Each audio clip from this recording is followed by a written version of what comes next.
that early period of my life, in and around college, for me was filled with a tremendous amount of anxiety, not knowing what I wanted to do with myself. There was a sense of when you went to university, you had to have, your career set.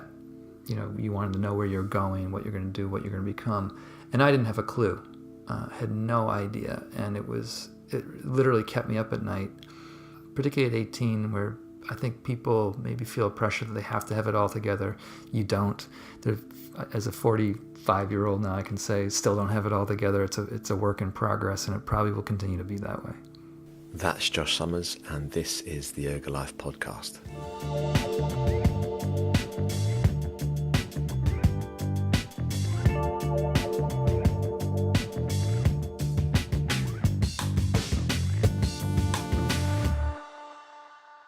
Hello, how are you? I hope you're keeping well. Today I have with me Josh Summers. If you're a fan of Yin, you're going to like this one. Josh is a Yin yoga teacher. He's a qualified and licensed acupuncturist, I struggle with that word, and a meditation instructor. I am a massive fan of his podcast, Everyday Sublime. I was struck by how professional it was. There's what I love about doing this podcast is that you get to talk to people that you admire. And whenever I have someone that I look up to, I always ask myself, what is it about them that sticks out, that stands out? And people have different traits that makes their teaching exceptional. The one word I would use to describe Josh is professional. Everything he does is done to the best standard possible. You go onto his website, joshsummers.net, and you'll see every workshop is sold out. When you're a self-employed person, where it's seen as not as secure as being employed by someone else, to know that you can host an event and it be sold out is phenomenal. And that's the stage I want to get to. So I wanted to find out about Josh and learn how he got to the stage he's at now. So my background with Josh is I went to his 50-hour Yin Teacher Training about 2 months ago.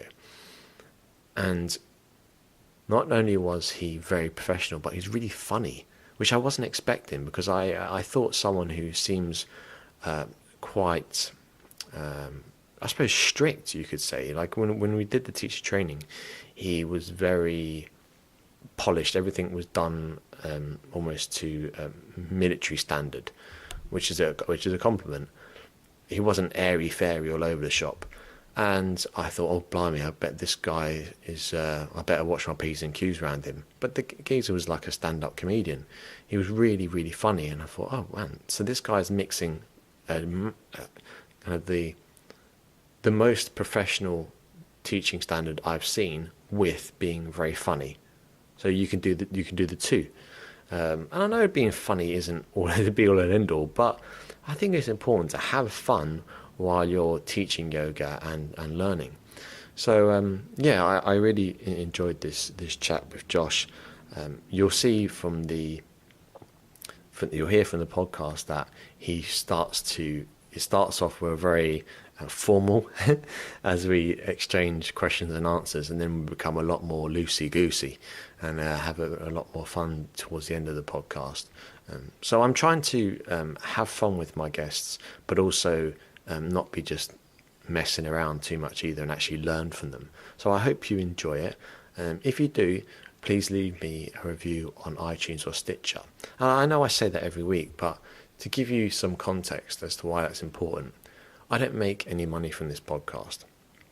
And it does take me a while to produce them and try to do it to a high quality so that you enjoy the experience. But one day I would like to get a sponsor, and the sponsors look at your ratings, what people say in the comment sections, what they write in the reviews. And it would really help me if I could produce this podcast and it actually create a small income for me. So that's the truth, really. So your kind words really, really help me. And I just, if you had a chance to leave me a review, I'd really appreciate it. If you don't, I'm flattered that you would take the time to listen to me anyway. So either way, thanks so much for listening. Always, I love it getting emails from people with feedback, with questions, and I feel like there's a little community here that we're slowly building together. So I'd love to hear from you. That's enough from me. Here's Josh. So let's do this. Hey Josh, how's it going? It's pretty good, Kevin. How you doing? I'm very good, thank you. Thanks so much for taking time out to speak with me. I feel like we're even more bonded now that we're both nappers. We did establish that pre-recording that we both are probably not amateur, but maybe in the level of professional nappers. Yeah, I think it's a good skill to cultivate, especially if you're a yoga teacher. So I did your training, a bit of background, 2 months ago. Must have been about that now, was it? I think so, yeah. Yeah, over in Dublin. It was the 50 hours at Hot Yoga Dublin, and that's how we first met. But I had heard about you way before that through your podcast, and I'm meaning to ask you, why did you start a podcast? Why did I start a podcast? It's a good question. I kind of wanted a way. Well, one of the things was I was changing the structure of how I was teaching my own trainings, and part of the structural change was that I was going to integrate an online learning component where, prior to coming to a live module, people would take an online course on my website. So in the development of that, I was having to create a lot of audio content. And in the midst of developing all that audio content, it was recommended that said, well, why don't you just turn this into a podcast? So I basically took some of the lessons that would be included into the online courses for my modules and just cut them up a bit into podcast format. And then it kind of has sort of taken on a life of its own now, where I am starting to conduct interviews as well and explore other realms of the Yin yoga practice. And you get also gives you a really good chance to speak to people and to network, because I've learnt so much. I feel like I build more of a connection with someone through audio than I do through a website or Instagram, because you get to hear things more in context. And how your podcast is how you were. Like, it was very professional, very polished. Everything was done to a really high standard. And even before I did the course with you, doing the online work beforehand was really well structured. So that I often find that although Instagram is really great, and for certain things, it's quite limiting. Right, and that's part of the other, I think, motivation for the podcast was that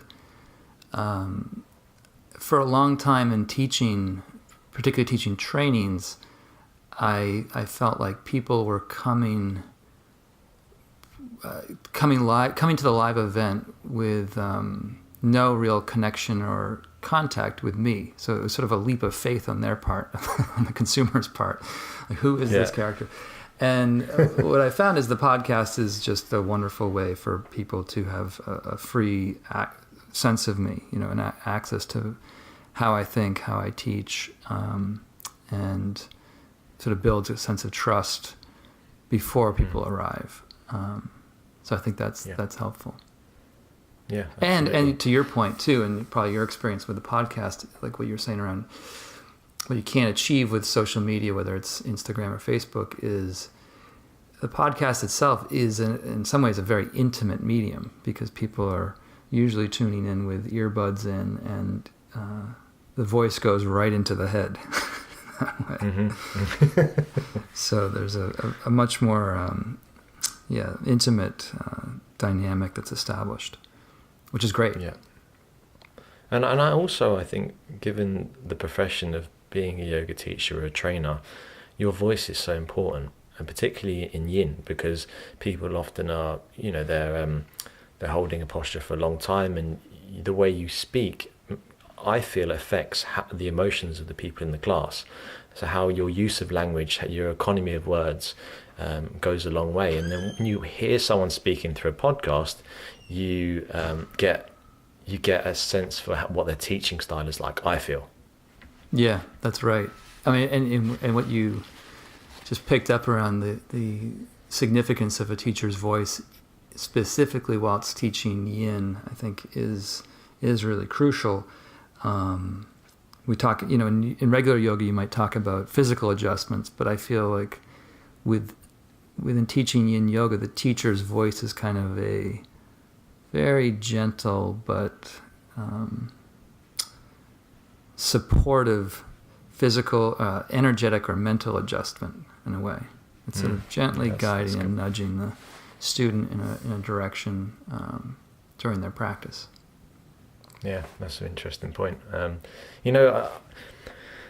been really rethinking about why I started a podcast, and what I realized is the main thing I found, the main opportunity it gave me was to speak to people that I find are interesting and find out more about them almost outside of yoga.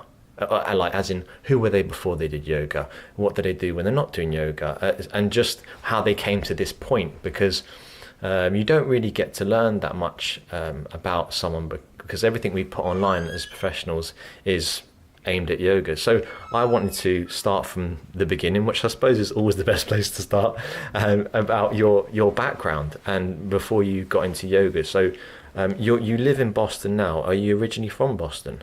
Yes, I am originally from, not Boston proper, but I grew up south of Boston in a small little suburb called Marshfield. And for those of you that are listening in Ireland, Marshfield had a high density of Irish living there, and it is known collectively around Massachusetts as the Irish Riviera. Okay. Very nice. It's right. It's down. It's on the South Shore. It's on the coast, some halfway between Boston and Cape Cod for bearings. That sounds nice. It is nice. It's beautiful. Yeah. Yeah. And what age were you when you first started doing yoga? I think formally I was probably 19 or 20. I know I was in college. What happened basically was I was dating a woman who had a book on Shivananda yoga, and I remember one day sort of casually flipping through her book, and all these postures reminded me of stretches that I used to do when I was a goaltender in hockey. I played ice hockey as a kid, and I hadn't, because I had quit hockey maybe 5 years prior to that point. I hadn't done those poses in a long time. And I remember just thinking, what would it be like to do these now? And sort of there was a reconnection to using the body that way in college, and sort of picking up the postural practice at that point. So when you were 19, going into a yoga class, how was your first experience, if you can remember? Going to a yoga class didn't come till later. For at least a couple of years, I was practicing out of either that book or out of Light on Yoga, and just sort of doing my best.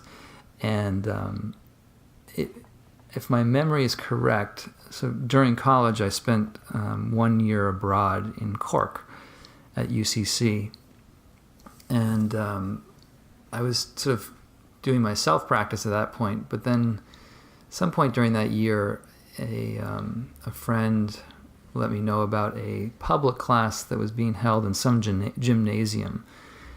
And I can't really tell you too much about this class because I don't remember a ton of it, but it was taught by this very old man who was probably in his late 70s or early 80s, and he would stand on this rickety children's desk guiding people to go through poses. And it was a huge class, and I just remember thinking, that's pretty fantastic. But it really wasn't until I got back to New York after that year in Cork that I thought, okay, I really need to find a proper class, and discovered the Iyengar Institute of New York City, and started morning classes once a week downtown. And you asked about what it was like the first class. I just remember feeling, as many people I think feel, just completely transformed in an hour and a half, where my body felt longer and kind of stronger, and mind was pacified in a pretty profound way. And what felt prior to class like maybe the world wasn't going quite right, suddenly stepping back outside into Manhattan felt like, oh, everything was flowing in its natural way. Mm-hmm. Yeah. And with you, do you still practice Iyengar? I can't really say I practice Iyengar at this point. I do occasionally do what I would call yang yoga practices, sort of active yoga practices, and certainly my background in Iyengar influences how I approach that. But it's been a long time since I've taken a traditional Iyengar class. And were you quite hardcore into it? Were you going, did you go, so you said you went once a week, did you go for many years? Well, that was my last year of university, so what we call our senior year here. That was my last year that I started taking formal Iyengar classes, and I was doing that quite regularly and practicing on my own. And after university, I was trying to figure out a way to go study Iyengar yoga in India, and I kind of took a circuitous route where I went to Taiwan for a year and made some money just teaching English, and then just prior to leaving for Taiwan, I found a teaching position. It was teaching 7th standard or sort of middle school at a school in India for a year. And after Taiwan, I went over to India and taught 7th standard for a year, and then in a way kind of snuck into the Iyengar Institute that summer after. And that was sort of when I really got into it. But for me at that time, I would say the only yoga that existed, or the only legitimate yoga that existed, was Iyengar yoga. Everything else seemed kind of not rigorous enough, not specific enough, not deep enough, not spiritual enough, not serious enough. I don't. Do you have any experience with Iyengar yourself, or is it mostly? No, I only did one workshop with a chap called Greg Walsh, who owns a studio here called Samadhi, and it was really interesting. I loved all the prop usage and the alignments and how specific and precise it was. We actually did one session where we've been part of the workshop where we were blindfolded. I'm sure that's not a standard Iyengar class, but it was very interesting because it made you think about your alignment in a completely different way. So I haven't actually been to a regular class. It's quite difficult to find it in Dublin, I think, because the market here now we're so new to yoga, relatively speaking, as in yoga is new to us, should I say. Therefore, a lot of studios have hot yoga, or they have Yoga Express, and these things where you can get people in, get people out, don't use many props, don't worry too much about alignment, just get people sweating and more for workout. That seems to be the more popular type of yoga in Dublin at the moment. So finding Iyengar classes is actually quite challenging, I found. Mm-hmm. I think what you're describing is sort of a yoga-wide trend, though, where classes are getting shorter and shorter and faster in some respects. Right? Yeah. Because when I first got into it, you could get classes anywhere up to 120 minutes or 2 hours on a fairly regular basis, and then the 90-minute class sort of took over as the standard default time, and now it's down to 60, if not shorter. Yeah, It's I suppose it's a difficult one if you own a studio, because you want to get the people in, and do you try to cater to what people want, or do you tell them what they should want? I suppose only in a studio owner can judge that, but I do think some things, I don't know how, like hot yoga I think has its benefits, but you have things like Hot Yin as well, and what are your thoughts on Hot Yin, Josh? Loaded question there. Hot Yin. Yeah, I mean, this comes up in trainings, like what is the rationale of Hot Yin? From what I can gather from some of the fascial research, there is a case to be made that the fascia, the connective tissue that envelops everything in the body, the fascia does remodel and start to change more when it's heated.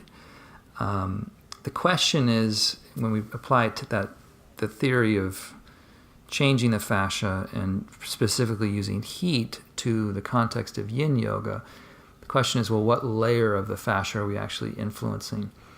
And when the body is heated up, the fascia around the muscles and the muscles themselves tend to absorb the range of motion that someone might be using when they are accessing when they go into a posture. And that could be fine for those layers, but what is likely not to occur is that the denser tissues in and around the joints probably will not be as stressed in a positive way as significantly when the body is that hot.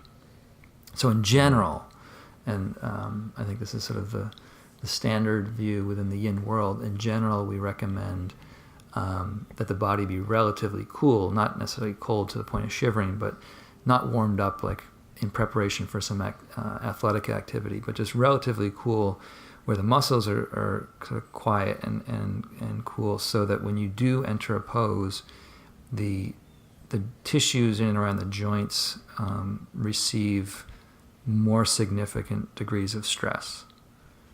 In other words, they get exercised more in that cooler condition. But yeah, it makes sense. I feel that some studios are trying to merge themes together so that it gets as many people in as possible. So I don't know. It's a difficult one, and also actually I find it's very hard to just find regular yin classes here. I'm ashamed to say this, but since we did our training, I haven't been to a yin class because my schedule won't allow it. I actually teach in the evenings, and there's no yin classes in the morning or lunchtime. There's only, if you do a yin class in Dublin, you have to find them on, say, generally Sunday mornings or maybe Friday nights.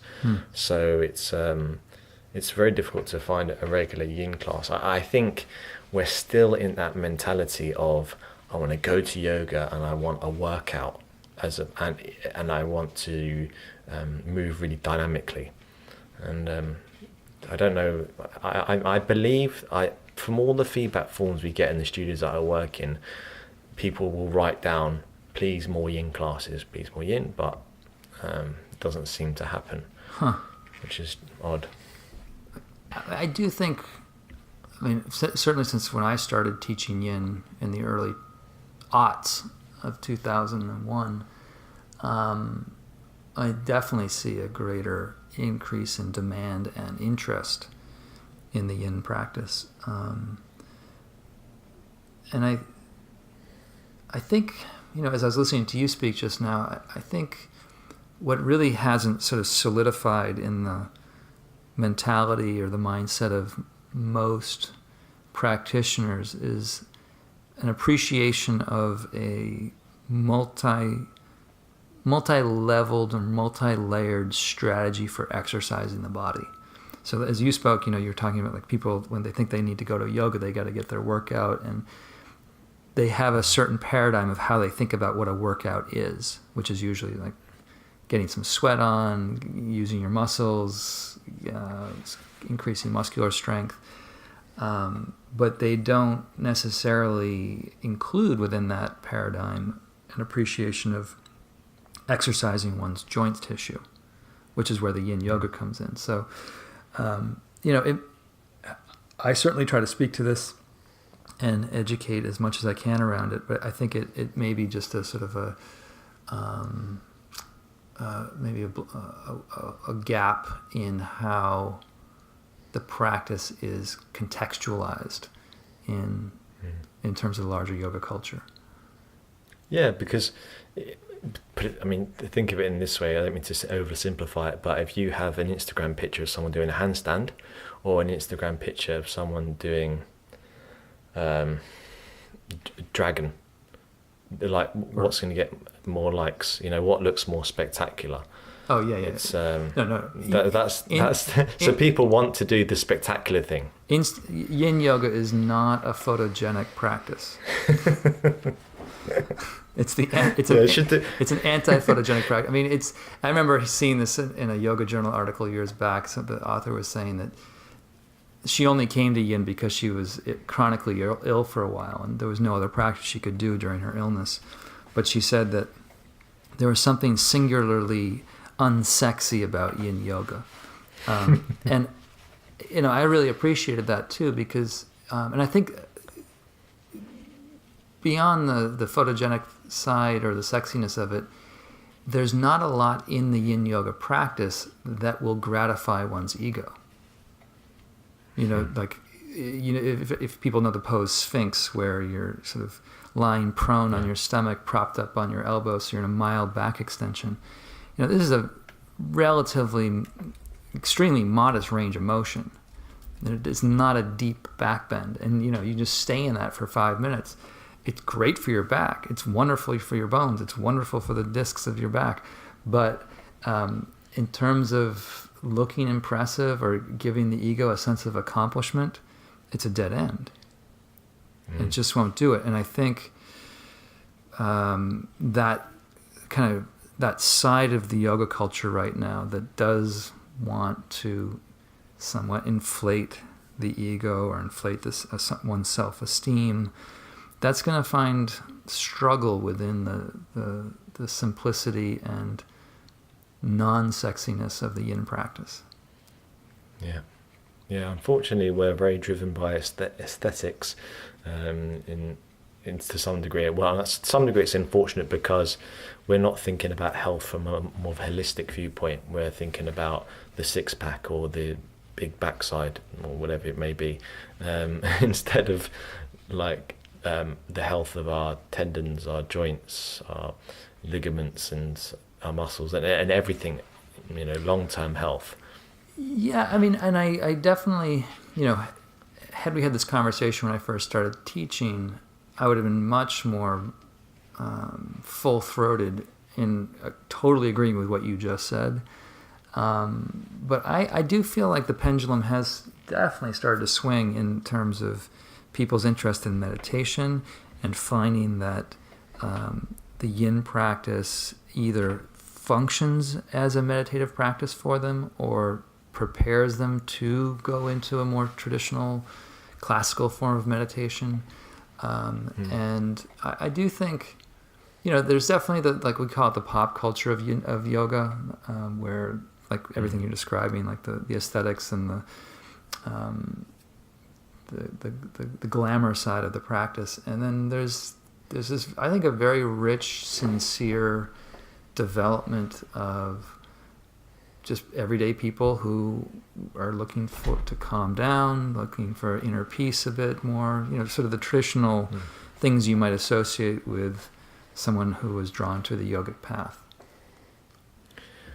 Yeah, and I suppose the one good thing about having these classes that are, I suppose, more accessible, they're 45 minutes or an hour and they're a flow class, is that it gets people in the door. And maybe because this is what happened to me. I got my foot in the door. I thought, I'll do an hour class. I didn't want to do an hour and a half Bikram class. That was just too long. I couldn't fit into my schedule. So I thought, but once I did that hour class, I started going to yoga. Fast forward years later, and now I'm a yoga teacher. So sometimes maybe getting people interested in yoga to some degree, whatever form it may take, is good place to start, and then they can find out for themselves if they want to do yin or meditate more, or take it however they want to take it. Yeah, I think that's right. Get them through the door, get them through, give them the gateway drug, and then they'll probably want to go somewhere else and do. And that's very common with so many of people that do eventually come to yin. It seems that they've rarely do they start out as like yin yoga is the first class that they took, and that's what they settled in immediately. It's usually some combination of coming from another practice where either they got injured or they hit a plateau or they were looking for more meditation or whatever it was that brought them into seeking the slower, stiller form. Yeah.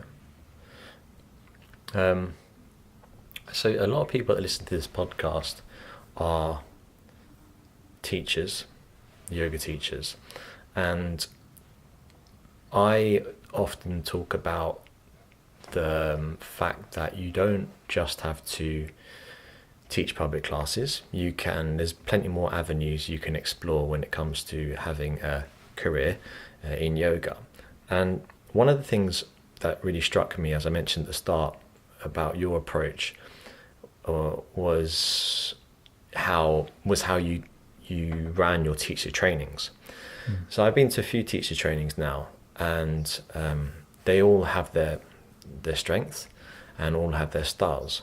But I'm fascinated by your style because, well, firstly, it's very professional, very well ran, and I was interested the way you, when we went on the teacher training, you said from the outset just for example, for the people listening, as a little kind of fly on the wall, about questions. So you said, if you have a question, first ask yourself in your mind before you put your hand up, is it a question? and then ask yourself, is it relevant to what's happening right now?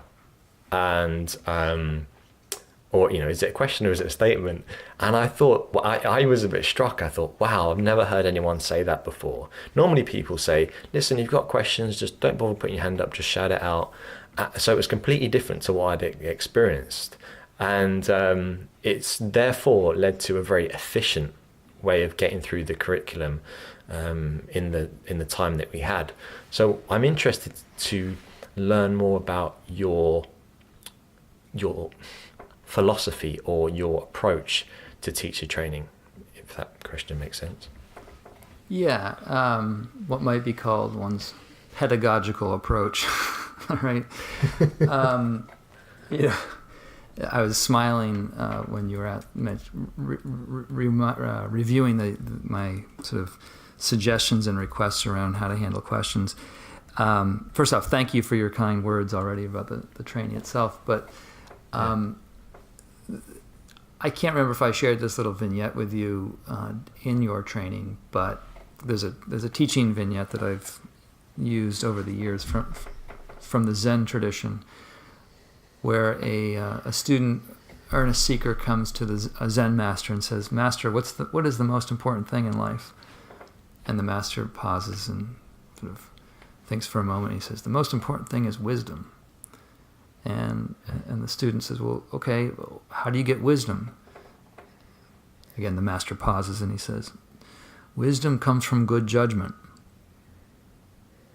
And the student still doesn't get it, so he has to ask again. He says, "Well, okay, good judgment's valuable, but how do you get good judgment?" And the Zen master just says, "Bad judgment." So, a lot of what I try to bring into the organization, the delivery, the management of a group dynamic, is just born out of years of doing it and seeing what works and what doesn't work so well, and just constantly reevaluating how things have gone.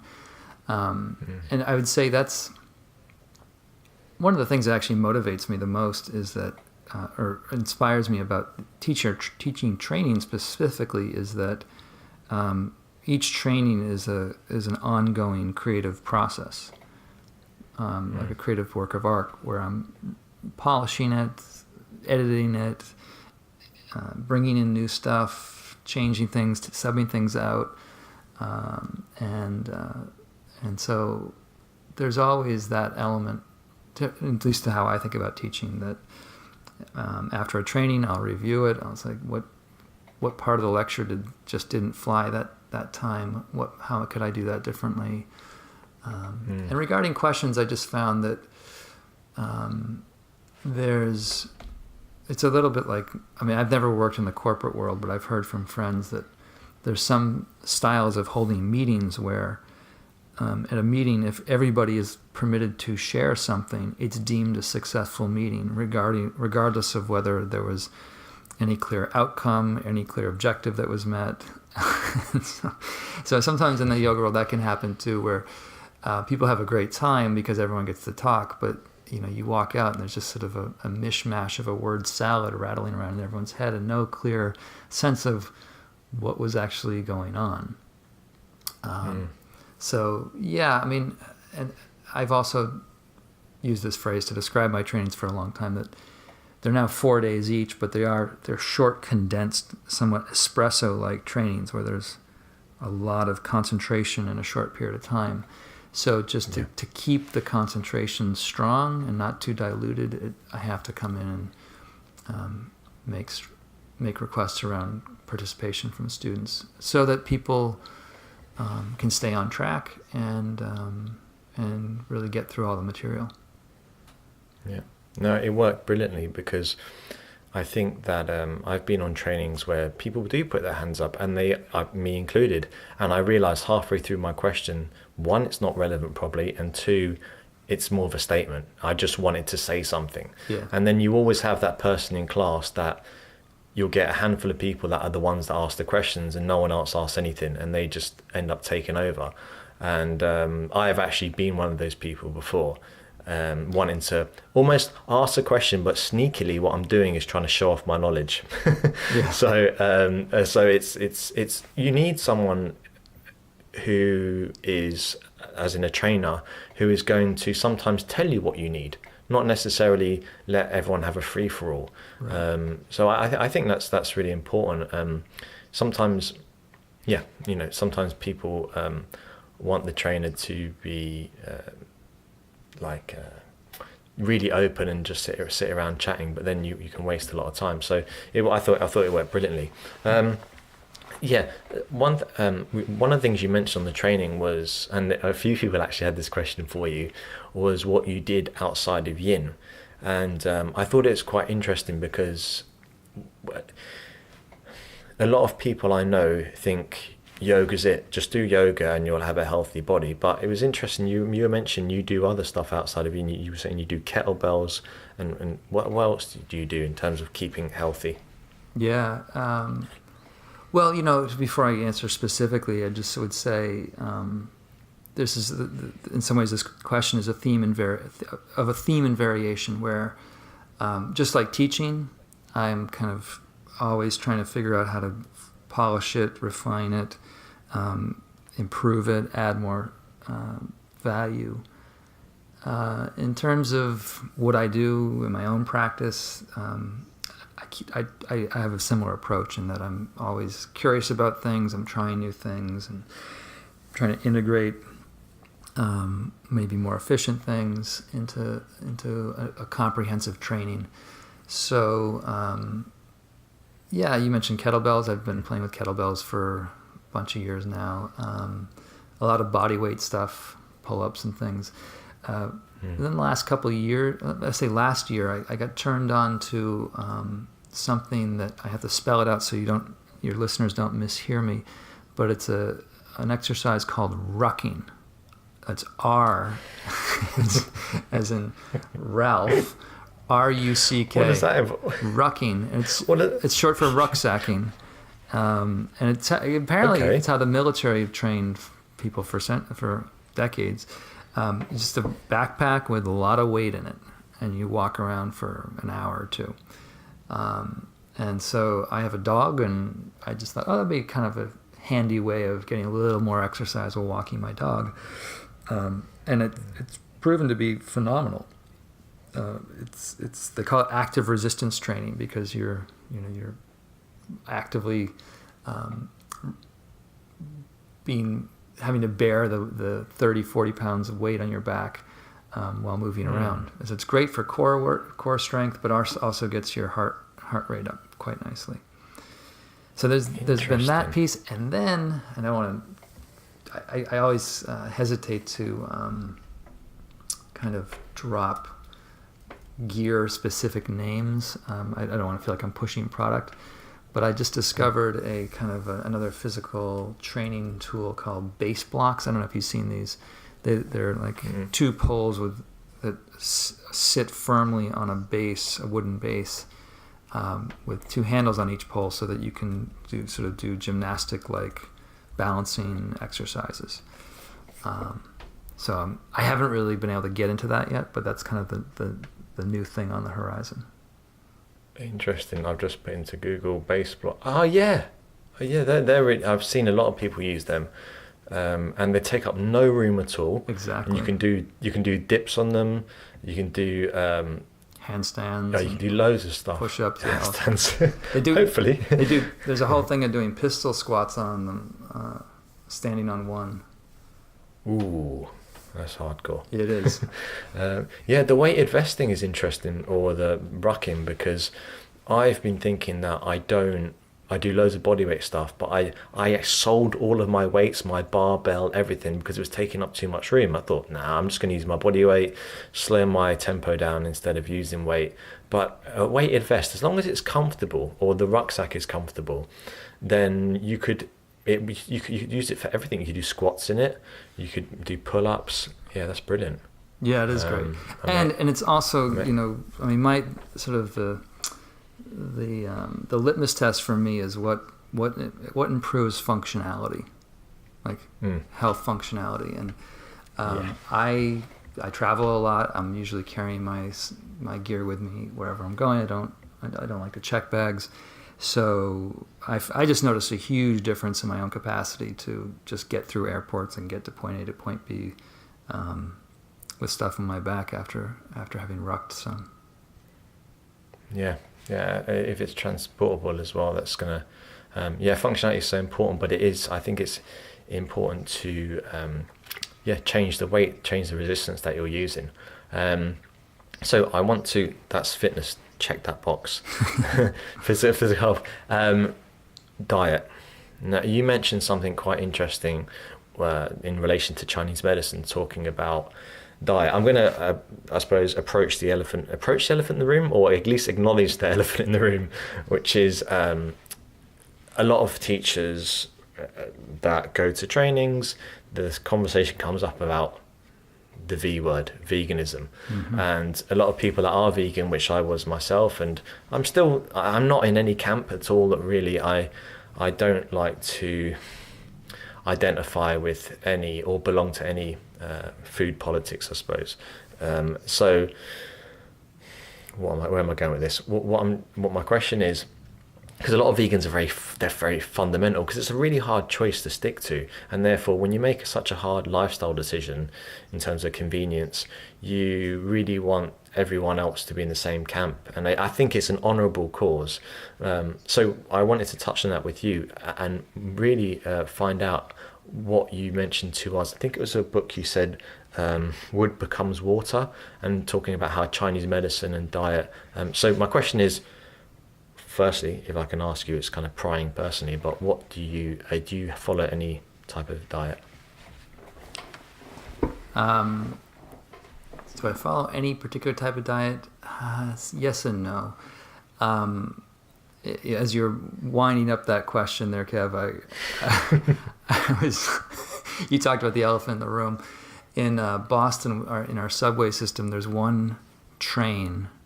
It would be like a Lewis line, but there's one train where there's two train tracks for the train cars to run on, but then there's a third rail that provides the train its electricity. And that third rail is very dangerous. If you step on it, if you happen to urinate on it, you'll meet an instant death. It's like the fastest way to kill yourself is to piss on the third rail. So you're actually, I know this is sort of where I could be dangling a toe on the third rail in terms of yogic yogically legitimate credibility. To come to your question a little bit, I should just say too, I have probably followed or tried every diet that I know of for a period of time, and with veganism, I went into an early phase in my yogic life of doing raw vegan for a year or two, then cooked vegan for maybe another year or two, and it was only when I got into acupuncture school that I started to think differently about it, about what to eat. So for me, I would say when I got into the yogic journey, that's when I was introduced to the kind of the ethical karmic rationale for a diet that tried to minimize harm to any kind of sentient being. And I was totally on board with that. It just seemed like a rationally, ethically correct thing to do.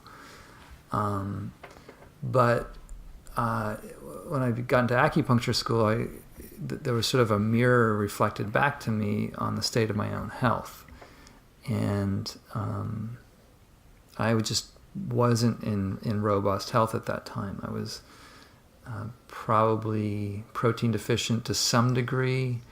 I had some like chronic skin issues of rashes and irritations. My energy was chronically low. Like I just had naps aside, I just wasn't able to get through the day with a surplus of energy.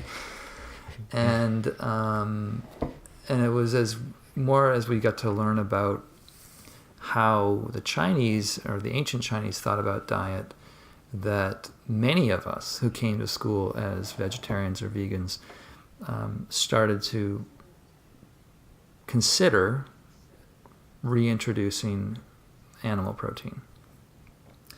And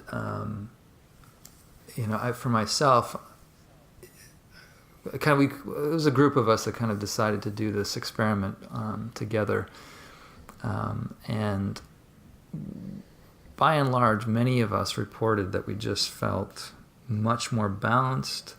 A lot of health issues were started to clear up, and so that was sort of, I guess, when I started to tack back more towards what I might call an omnivorous eating pattern. And it isn't without concern. Like I still hold the ethical interests of animal rights and all that. And this is where again it becomes a bit of a third rail. It's hard to defend. It's in some ways it's a hard diet to defend, particularly if you eat in eating meat. You know that you're contributing to global emissions, particularly if it's red meat, that greenhouse emissions that contribute to global warming. So finding ways to do it in a conscious manner is not so easy. But in terms of my effectiveness as a person, I can definitely say I'm a kinder, more balanced, nicer person, eating a more omnivorous way. Okay, that's a solid answer. Did I? I think you missed the third rail. You just missed it. Well, I don't know. You will see. I don't know. I haven't followed your podcast too closely. I don't know what kind of comment threads get generated here, but no, everyone's been nice so far. Yeah, I mean, it's I will say, and I don't know if I brought this up in the training, but the one thing that in the last 4 or 5 years that I've been most interested in around diet is not so much what's consumed, but when you're not consuming food. So the practice of intermittent fasting, going maybe 16 to 24 hours on a frequent basis without calories. That to me seems a very, very compelling area to explore. With a caveat that it's not going to be for everybody, but I'm also a clinical acupuncturist and get to work with people one-on-one like that, and I've seen remarkable improvements in people by just adopting a restricted eating window. You eat the same amount, it's just restricting that window of consumption to maybe 6 to 7 hours, and maybe doing a longer fast once a week. And things like blood pressure, blood sugars, all these things start to normalize. Yeah, I completely agree. I think we can eat any time we want, and that's the downside, is we never give our digestive system a rest. I do the same. I practice intermittent fasting, so I don't eat breakfast. I don't eat till the afternoon. I mean, if I'm really hungry and I want to eat breakfast, I'll eat it. But I agree with you. I think there's massive benefit in time restricted eating. Josh, normally, and I know I gave you a general idea of we discussed like what I'd like to chat to you about, and normally I round off the podcast asking someone what their plans for the future is. But I had a bit of a Larry King inspiration today. Larry King, if you don't know, anyone knows him, he's like, would you describe him as, I suppose he's a talk show god? Yeah, isn't that be fair to say? He's sort of a late night talk show deity, sure. He's the king. So he does a thing which I'm basically, let's say I've been inspired by him. So you could say ripping him off, but we like to use the word. I like to use the word inspired. He does this thing at the end of his interviews where he does like a if you only knew quick fire questions. So I've got a few. I'm going to rattle them off to you. So it's basically what comes to mind. Go on, Kevin. Yeah. Go on. Yeah. I know it's risky. So they're nothing too prying. So first one is, what was your first job? My first job. First ever job. Where I did labor for cash remuneration.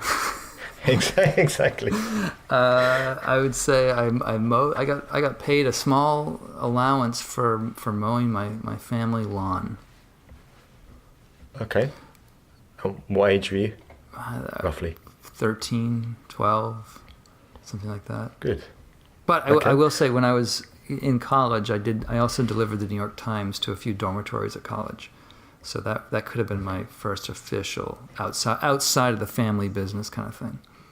Yeah, public job. Okay, brilliant. Person from history you wish you could take to lunch? This is going to add a whole layer of complexity. The person I would love to take to lunch would probably be Christopher Hitchens. Oh God, I thought. Okay, that's all right. That's fine. I thought it was going to be like. And I wouldn't. A lot worse. I wouldn't want to. I would not be able to keep up with him in terms of intellectually or inebriate, like in terms of quantities of things that he would be drinking. Yeah, he's a legend. He's a legend, shall I say? Long live Hitch. Yeah. Yeah, exactly. If anyone wants to know Christopher Hitchens, if you put in Hitch Slapped into YouTube, it's basically him just owning people, which is enjoyable. Your biggest pet peeve? My biggest pet peeve? That's a tough one. It's funny because Hitchens had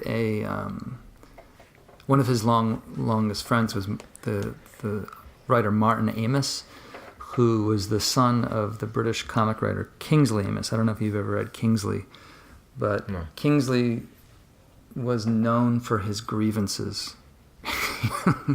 Grievances in humanity. Like it seemed, it was almost like everything was an irritation to him.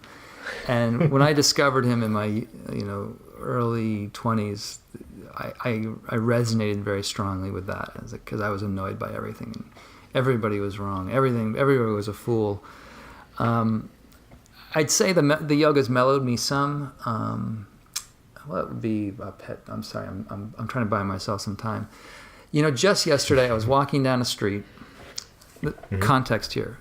Last week I was teaching a silent meditation retreat in the Berkshire Mountains in Massachusetts. And at the beginning of the retreat, we strongly encouraged, it was not compulsory, but we strongly encouraged participants to turn over their cell phones. And myself and my other teacher, Terry, did this as well. So most of us did it, and it was a week without the gadget. And we all commented towards the end that none of us wanted it back. It's just, it was something that like we remembered what it was like prior to the colonization of our time by these things. And so anyway, we got back on retreat, and then I was back in my office yesterday, and I had to go out down a commercial street in Boston called Newbury Street.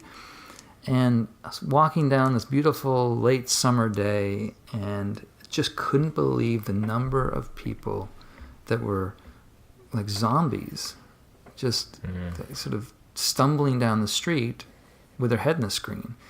And, so I'm not judging them per se, because I think this is a thing that many people, including myself, are struggling with. But it's a sad condition, I think. And while I was walking down, a woman, probably around my age, literally tripped over a slab of rock that was a bench. It was a rectangular stone bench. She tripped over it and went head over heels. Oh. And she could have suffered a concussion. She checked, her lip was almost bleeding, or may have been bleeding. And that in a nutshell, that's sort of the moment we're in.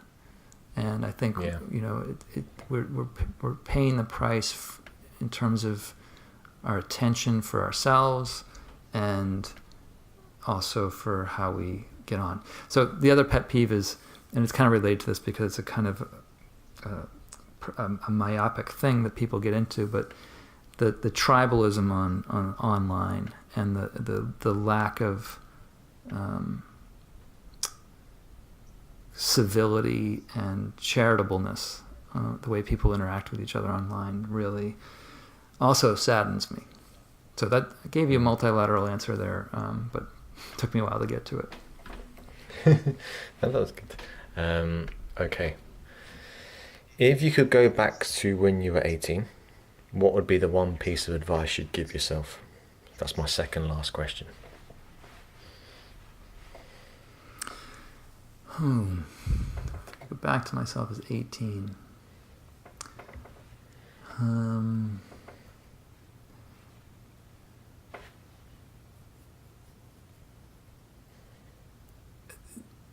It's a tough one, because I feel like I had some good advice given to me then.